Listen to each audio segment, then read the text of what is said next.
Nithyanandam. This is Srinithya Nithyananda and welcome to eNNews from Dhyanapidam Ashram, Vidadi. It's Friday, February 17, 2012.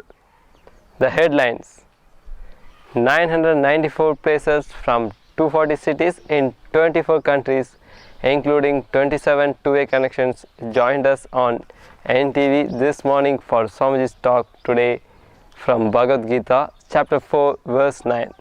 Swamiji spoke on Can God Have Hiccups? Inner Awakening update and programming news. Now for the main news. In Swamiji's morning talk on Bhagavad Gita, Swamiji spoke on chapter 4, verse 9 and related to Can God Have Hiccups? In today's talk on Bhagavad Gita, chapter 4, verse 9, Swamiji gives us a divine riddle. Can God have hiccups? He tells us the legend of Narada, a sage who demanded of the god Vishnu to experience Maya, the illusion of existence. Vishnu began hiccuping and sent Narada to the river for water. At the river, Narada met a beautiful girl, fell in love, forgot Vishnu and created a career and family with the girl. After many years, everything was swept away in a flood. Only then did Narada remember his errand and realize that his entire life had been a dream. He understood that the illusion began with the hiccups, for how can God have hiccups? Swamiji's new translation for the Bhagavad Gita verse was, "The one who truly experiences the divine energy in my existence and execution, having surrendered his body, doesn't return to the human form but attains my state." Divine, let me define the word divine. Whenever you don't divine and perceive the whole, with the whole picture, you perceive divine.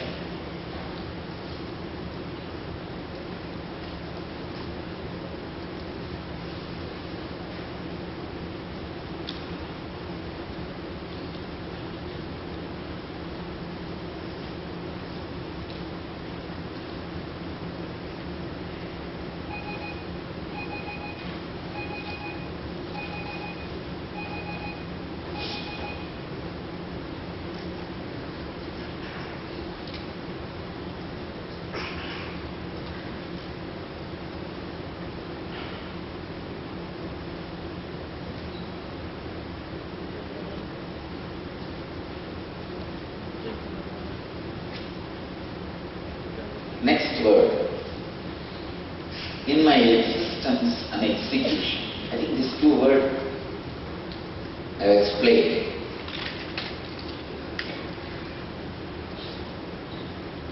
Existence means the presence, the air you carry around you. Execution means the way you express yourself.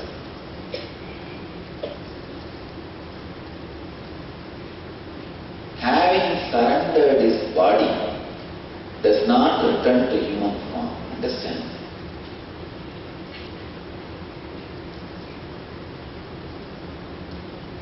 Once you experience the divine energy in my existence and execution, having surrendered his body does not return to the human form but attains my state. I can literally see this verse becoming reality in one group of ashramites around me. I'm seeing, I'm specially training them, working and training them. I could see very clearly how they perceive the true divine energy in my existence and in my execution. There are some people who perceive divine in my existence, but not in my execution. They say, you are great. Your powers, I know you have powers. but still I have some doubt. Maybe video is true. No, people have. I know, you are great, you are enlightened. Even if it is true, it is okay, you are like Krishna. Nothing wrong. But maybe the video is true. They say divine in my existence, but not in my execution.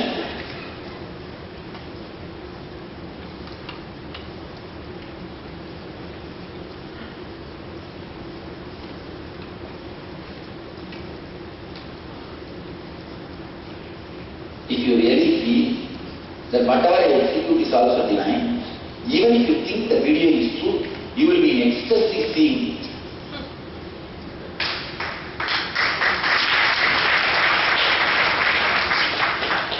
But of course, I am making it very clear, it is not true. But even if you believe, you will only be in ecstasy, joy, that it may be true.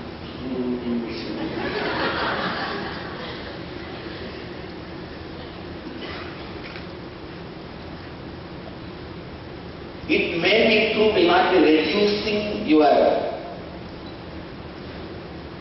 connection with me, it only will be increasing your connection with me.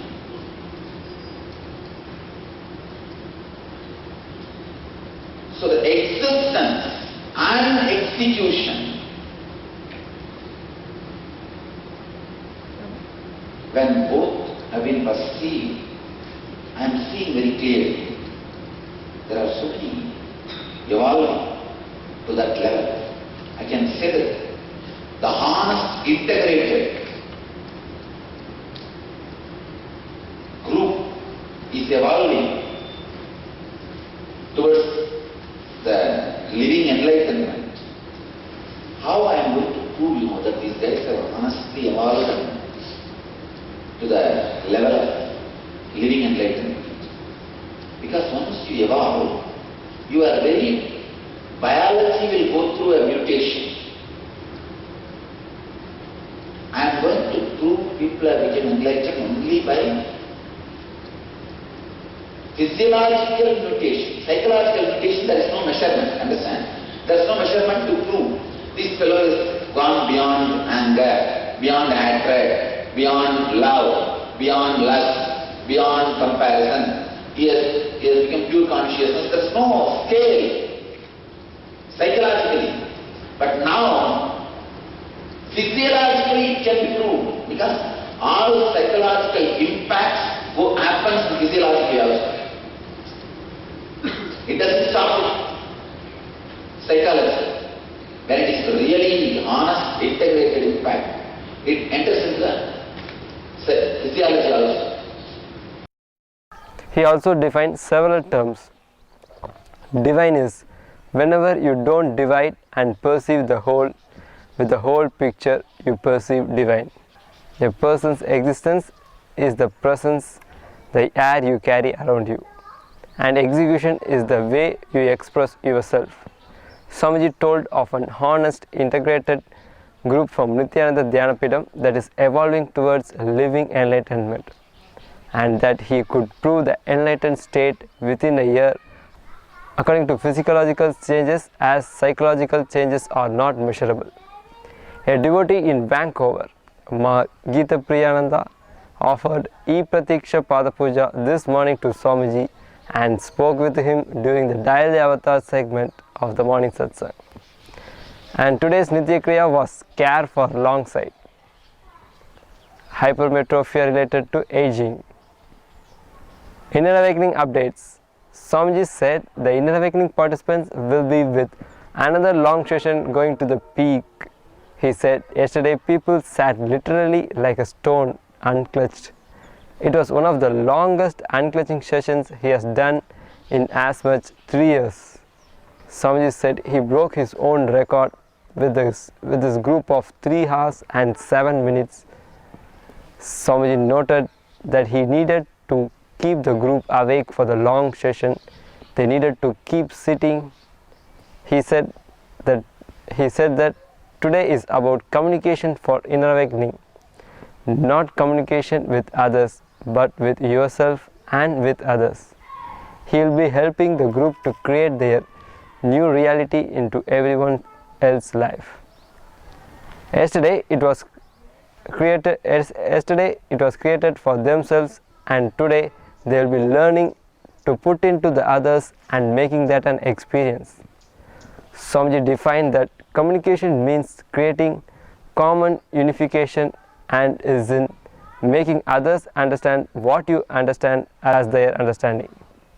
The inner awakening participants are unclutching now even from the boredom of their lives. Boredom is disrespect for yourself and the possibilities of your own existence. Your true nature is an expansive being in the cosmos. And in programming news, Mahashivratri is February 20th, the day after Inner Awakening, and all the participants will be there. Please join us live on NTV for celebrations from the foot of Arunachala. Prepare yourself for this explosive evening. As Shiva landed as a shaft of light on earth, so is the energy of renewal on the night. Visit Nithyananda.org for schedule, as the program begins at 6 p.m. Indian Standard Time and continues to early morning February 21st. That's all from NTV News for now. Let us end our news with a bliss dose from Swamiji. Communication means creating common unification, making others understand what you understand as their understanding. Thank you for joining us, and join us again tomorrow for more updates. Nithyananda.